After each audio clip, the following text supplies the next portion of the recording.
अचानक महेश शर्मा के विरोधियों को अमित शाह ने एक झटके में सन्नाटे में भेज दिया। 2024 की दावेदारी पर लग गई मुहर। लंच किया, मोदी मंत्र दिया। जाते जाते महेश शर्मा के विरोधियों पर कह गए ऐसी बात जो दिन में देख रहे थे सपना कि महेश शर्मा की कुर्सी हिला देंगे, उनको सांप सूंघ गया। जो सांसद को कह रहे थे बागी, इंडिया गठबंधन से लड़वा रहे थे चुनाव, अचानक सुदामा के घर कृष्ण पधारे जैसे लगने लगे नारे। 18 अगस्त को अचानक गौतम बुद्ध नगर में अमित शाह ने पूरी सियासी फिजा का रंग चोखा कर दिया। बीजेपी के भीतर बैठे कुछ ऐसे जयचंद हैं जो दिन में ही यह सपना देख रहे थे कि महेश शर्मा की कुर्सी खिसके तो वो सांसद बन सके, लेकिन उनका सपना ही रह गया। अमित शाह नोएडा आए तो सांसद महेश शर्मा के घर गए, फिर वहीं मोदी मंत्र दिया। यह तस्वीर देखकर कुछ लोगों के सीनों पर सांप लौट रहा था।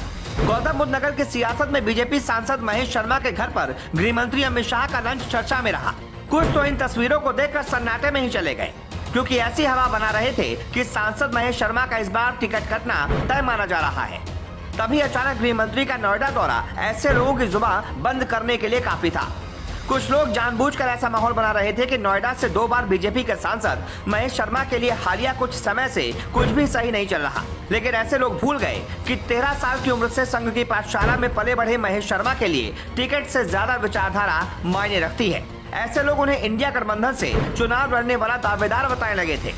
ये लोग भूल गए थे कि 2014 में जब बीजेपी की सरकार आई थी तो महेश शर्मा पावर कॉरिडोर के बहुत करीब थे। कल्चरल मिनिस्टर के तौर पर उन्होंने काफी महत्वपूर्ण कदम उठाए थे।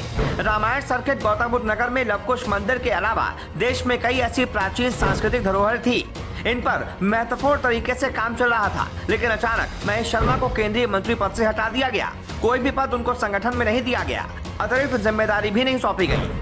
खैर, अफवाह उड़ाने वाले उड़ाते रहे।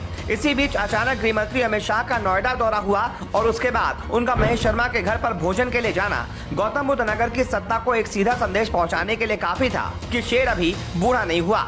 जो लोग महेश शर्मा को इंडिया गठबंधन में भेज रहे थे वही लोग लिखने लगे सुदामा के घर कृष्ण पधारे। दरअसल बीजेपी की सियासत को नजदीक से समझने वाले जानते हैं कि बीजेपी में जिसके पर कतरे जाते हैं बीजेपी आलाकमान उससे दूरी बना लेता है। लेकिन अमित शाह ने महेश शर्मा के सेक्टर 15A वाले घर पर पहुंचकर सारी अटकलबाजियों को विराम लगा दिया। ऐसे ही कहते हैं, शांत रहकर जो किया जा सकता है वो ढिंडोरा पीट कर भी नहीं किया जा सकता। महेश शर्मा अपने विरोधियों पर सियासी बढ़त बढ़ाने के साथ ही ये संदेश देने में भी कामयाब रहे कि उनका कद पार्टी में अब भी ऊंचा है। उन्होंने गृह मंत्री को भगवान श्री राम परिवार की मूर्ति भेंट कर ये संदेश देने की कोशिश की कि वो अभी पार्टी के प्रति निष्ठावान हैं। इस तरह महेश शर्मा को लेकर अफवाह उड़ाने वाले धुएं की तरह उड़ गए। वैसे भी रवायत यही है कि देवताओं को प्रसन्न करने के लिए 56 भोग चढ़ाया जाता है। कहते हैं 56 भोग खाकर भगवान प्रसन्न हो जाते हैं। ऐसे में महेश शर्मा को उम्मीद है कि स्वादिष्ट भोजन और नमक का फर्ज अमित शाह भी अदा कर दें और उन्हें राजनीतिक जीवनदान मिल जाए।